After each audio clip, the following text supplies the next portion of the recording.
Hey, I'm Virginia Wise. I'm so excited to get to spend a few minutes with y'all. And thank you so much to Tony for hosting me today. I write the Bluebird Hills series for Love Inspired, and these books are set in a small fictional Amish community in Lancaster County, Pennsylvania. And even though they are a series, you do not have to start with book 1. They are standalone. In fact, I recommend you start with book 3, Healed by the Amish Nanny, because it just came out last week and it's in bookstores right now. And no matter what book it is in the series, I do have recurring characters. They come back and again, so you can really get to know them and feel a part of the community yourself. So I'm going to read an excerpt from this book. Let me give you a little setup so you know what we're dealing with. Sadie Lapp is our main character, and she is an Amish artist. So that right there sets her apart from her community a little bit. And when the novel begins, she's really wrestling with how to manage being different.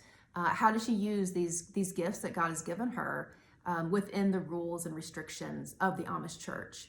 So she decides that she's going to get away for a little bit and go work as a nanny for a family while she decides what to do with her life. Now, here's the catch.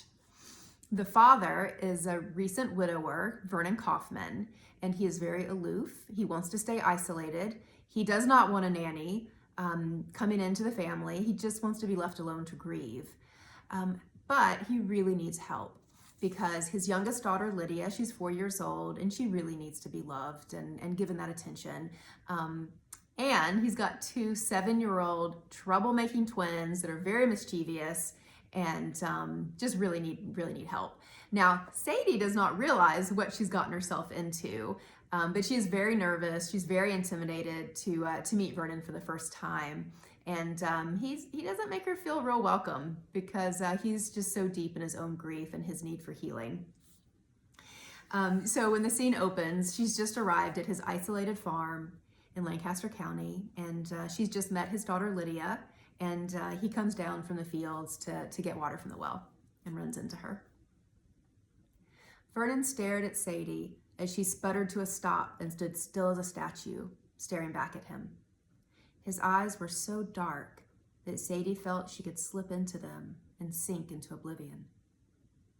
He did not blink or flinch. He just kept staring.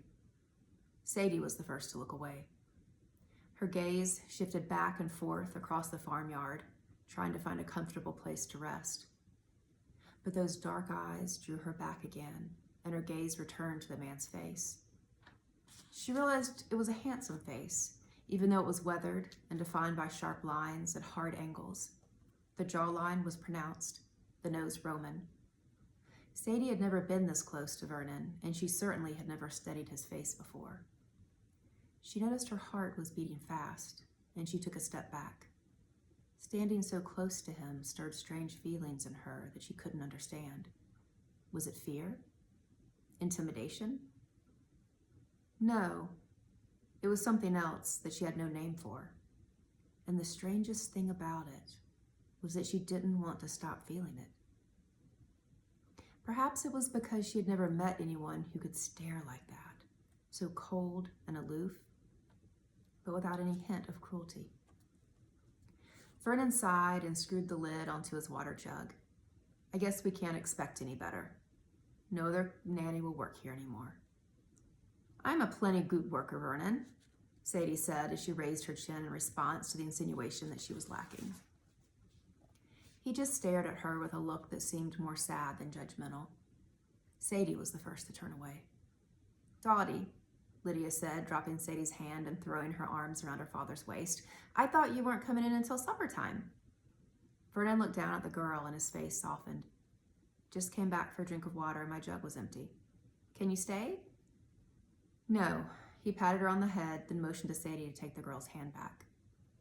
Sadie saw the disappointment on Lydia's face as she eased the girl away from her father. I have to go, he said, and began to turn away. Wait, Sadie asked. You said no one will work here. Why not? Vernon stopped, and his expression shifted as he turned his attention back to Sadie.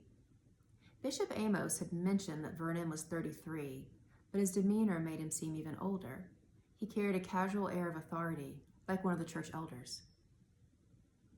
Why do you think? He asked in a flat tone. I don't know. Sadie had no idea how to answer such a delicate question, especially while under the scrutiny of that hard stare. You'll find out soon enough, Vernon answered quietly. Sadie forced a smile. I'm sure it will be all right. She squeezed Lydia's hand. It's been great getting to meet Lydia. The little girl squeezed back and grinned. Ja, our Lydia's a good Mädel. Vernon's eyes lingered on the little girl for a moment as a wistful expression passed over his face. Then he frowned, jerked his attention away from Lydia, and nodded toward the farmhouse. Time to get dinner on, ain't so? Oh, all right. Sadie stood still for a moment. Are you going to show me around the kitchen? Don't you know how to cook? Yeah, of course. Then you don't need my help. No, I didn't mean... Sadie cleared her throat. She usually felt at ease around people, but Vernon brought all her secret insecurities to the surface.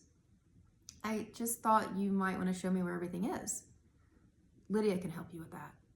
Yeah, Lydia piped up. I'm a big girl. I'll see you at dinner, Vernon said, then turned away and strode back toward the yellow-green field bordering the barn. Sadie studied his broad shoulders and clenched jaw as he retreated. She felt an unexpected tug on her heart.